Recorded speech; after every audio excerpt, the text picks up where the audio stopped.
Isa sa mga bagay na pinag-iisipan namin para sa bagong bahay, anong klaseng lock ba ang ilalagay namin sa main door? Naisip namin, why not try a smart lock? For the lock naman, bumili lang ako online sa Shopee. Since wala kaming sariling installer, naghanap ako online na nag-i-install ng smart lock kahit hindi sa kanila binili yung unit. So today, papakabitan na namin ng smart lock yung main door namin. First, chinek muna nila yung measurements and kung saan exactly dapat ilagay yung lock. Then, marking, drilling, and slowly installing each part. Medyo nakakakaba yung drilling part dahil bagong door pa naman siya. Pero kailangan talagang precise para perfectly align yung lock and smooth pag open and close ng door. By the way, itong door namin is made of mahogany kiln-dried wood and customized yung size para sakto talaga sa doorway namin.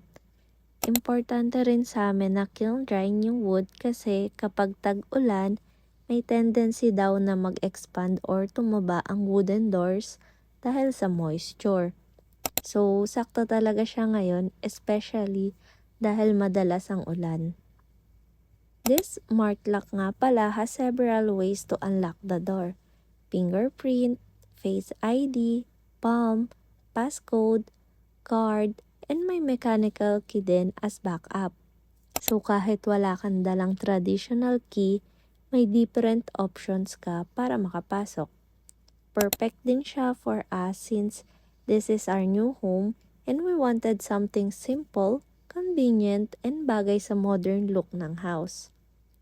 And finally, installed na. And here's the final look. Simple lang yung door namin pero yung smart lock adds that clean and modern touch without being too much. Another part of the house check off our list.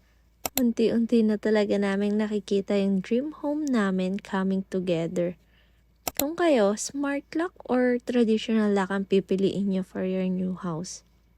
Thank you nga pala sa installer na pumunta today para ikabit yung smart lock namin kahit ang lakas ng ulan. And syempre, may kasama akong little one habang nagpapakabit. Bait lang niya the whole time kaya smooth lang din ang lahat. Okay, hanggang dito na lang muna tayo for today. Another little progress sa new house namin. Bye for now! Bye-bye!